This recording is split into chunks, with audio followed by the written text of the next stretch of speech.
శ్రీమాత్రే నమః. శ్రీ మహారాజ్ఞి.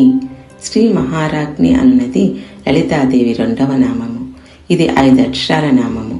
ఈ నామంతో అమ్మను నమస్కరించేటప్పుడు శ్రీ మహారాజ్ఞి నమః అని చెప్పాలి. శ్రీ మహారాజ్ఞి అంటే శుభకరమైన, గొప్పదైన రాణి అని అర్థము.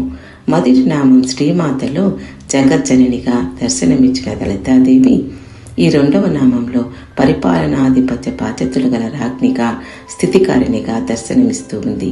పిల్లలను కనడం మాత్రమే కాక వారిని పోషించే బాధ్యతను కూడా తీసుకుంటుంది తల్లి. తన శరీరంలోని రక్తాన్ని పాలగా మార్చి తన పిల్లలను పెంచినట్లే ప్రకృతి మాత అయిన లలితాదేవి తనలోని పంచభూతాలను ఆహార పదార్థాలుగా మార్చి సకల జీవులను పెంచి పోషిస్తూ ఉంది. లలితామాత ఒక చిన్న రాజ్యానికి మాత్రమే అధికారిని కాదు. ఆ తల్లి సమస్త విశ్వ సామ్రాజ్యానికి అధికారిని.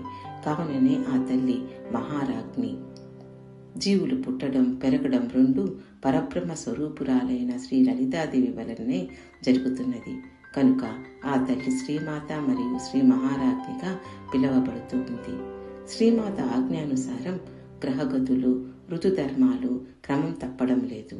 జీవుల శరీర నిర్మాణ వైవిధ్యాలు, పదార్థ ధర్మాలు మారడం లేదు. మహారాజ్ఞి లలితాదేవి పరిపాలనా దక్షత వలననే విశ్వపాలన ఎటువంటి లొసుగులు లేకుండా నిరంతరం కొనసాగుతూ ఉంది. అమ్మకు భయపడే వాయువు, సూర్యుడు, అగ్ని, ఇంద్రుడు, యముడు మొదలైన వారు వారి వారి పనులను సక్రమంగా నిర్వర్తిస్తున్నారు. ఇంతటి పరిపాలనా దక్షత కలిగినది కాబట్టి శ్రీమాతను శ్రీ మహారాజ్ఞి అని చెప్పి కీర్తించాలి. పంచదార ఎప్పుడూ తీయగానే ఉంటుంది. ఉప్పు ఎప్పుడూ ఉప్పగానే ఉంటుంది. చిక్కుడు విత్తనం నుండి చిక్కుడు తీగే వస్తుంది. మామిడి చెట్టులో మామిడికాయలే కాస్తాయి. ఇది ప్రకృతి మాత అయిన మహారాజ్ఞి శాసనం.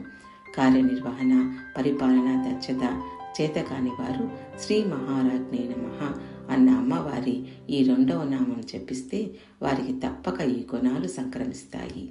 శ్రీమాత్రే నమః.